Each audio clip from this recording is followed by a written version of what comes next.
Welcome to The Explainer. Today, we're diving into the absolutely incredible true story of an 11-year-old boy who became the one and only witness in his own mother's murder case. It's a story about unimaginable fear, but also about extraordinary courage in a fight for justice against his own father. Okay, let's just jump right in. Because I was extremely afraid of my father, I always have.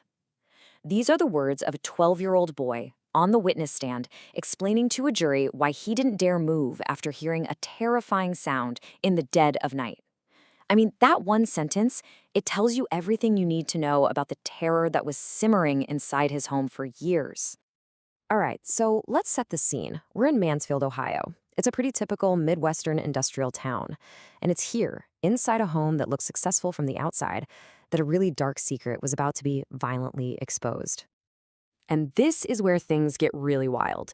You have this stark contrast, right? Publicly, Dr. Jack Boyle was a pillar of the community. In fact, his medical practice was so huge, investigators figured that 1 out of every 13 people in the entire county was his patient. But behind closed doors, a completely different man. His wife, Noreen, called him a rageaholic, a man with a scary, volatile temper and a very well-known history of cheating on her. Well, the whole situation finally hit a breaking point when Dr. Boyle just casually introduced his latest girlfriend to his own son, Collier. And for Noreen, that was it, the final straw. She filed for a divorce. So you can just imagine the tension in that house, right? It was at a boiling point. They agreed to get through the holidays for Collier. But then, on New Year's Eve, 1989, 11-year-old Collier was jolted awake by a terrifying scream from his parents' bedroom, followed by the sickening thud. He was so paralyzed by fear of his father, he didn't move a single inch. When morning finally came, Collier worked up the courage to leave his room. But his mother, Noreen, was just gone. And his father's explanation? It was so simple, so chillingly calm. They had an argument, and she left. Yeah, but Collier? He knew his mom. He knew deep down she would never, ever just abandon him like that. And so while all the adults around him seemed to be buying his father's story, Collier began this secret, incredibly dangerous mission to find out the truth. He was about to become a detective in his own home. So when the police show up, called by one of Noreen's worried friends, Dr. Boyle easily talked them down, saying his wife had just walked out. Even Collier's own grandmother backed up the story. But somehow, this little kid found the courage to pull one detective aside, a man named David Mesmore, and whispered these exact words. And with that, he planted the very first seed of doubt in the official story.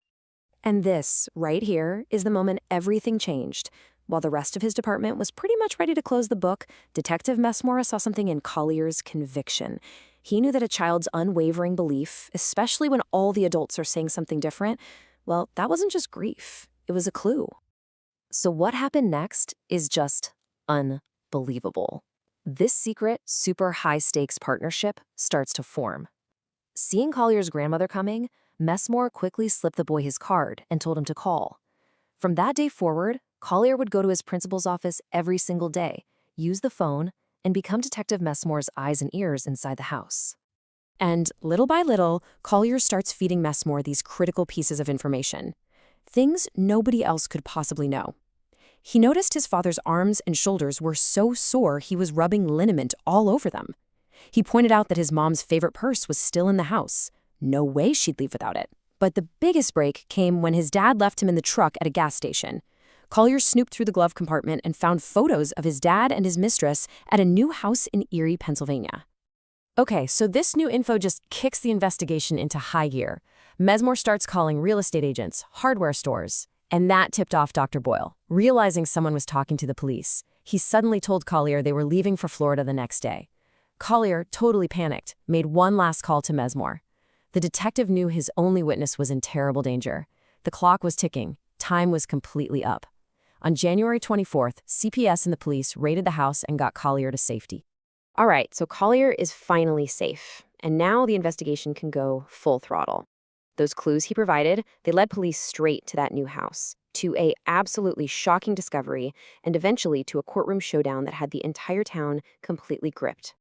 Acting on that tip from Collier about the new house in Erie, Pennsylvania, Detective Mesmore got a search warrant. He brought a whole crew with him, armed with shovels and pickaxes, hoping to find evidence, but obviously fearing the absolute worst. The basement, well, it looked almost too clean. Fresh paint, new carpet, new shelves. But as the technicians were checking out the floor, one of them noticed a small patch over by the wall. He pointed it out, saying it was new and still soft. In that moment, everybody in that room knew. They started digging right there, and it didn't take long for a foul smell to confirm what they already suspected. Underneath that little patch of concrete, they found Noreen Boyle's body, buried in a shallow grave under the basement floor. Dr. Jack Boyle was arrested on the spot and charged with murder. You'd think that would be the end of it, right? But for Collier, his ordeal was so far from over. In a lot of ways, it was just getting started. He was now totally and completely alone.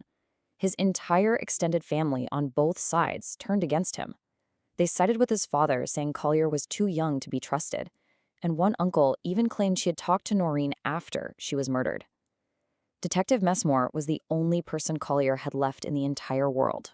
So, despite his entire family turning on him, this brave 12-year-old boy gets on that stand and testifies against the man he was so terrified of.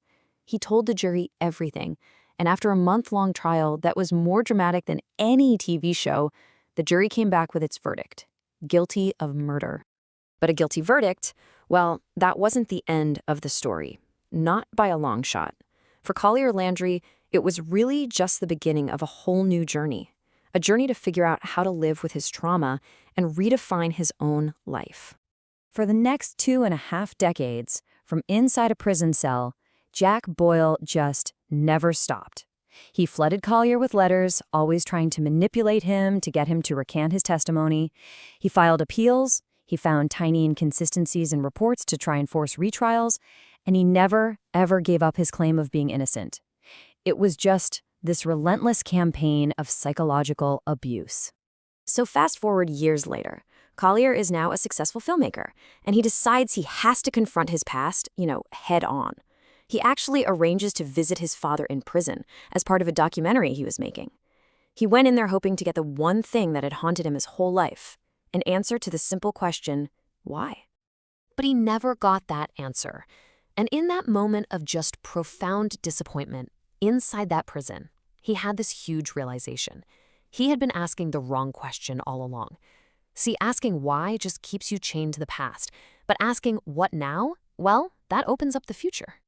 And led him to this powerful, powerful idea that he now shares with the world. Your personal history, your biography, it does not have to be your destiny.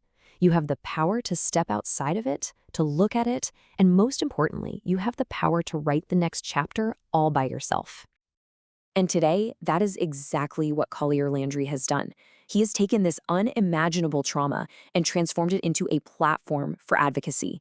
He's a filmmaker, a keynote speaker, and he hosts a podcast where he helps other survivors of trauma learn how to heal. He is the living proof that your beginning does not have to define your end. You are the one who gets to hold the pen.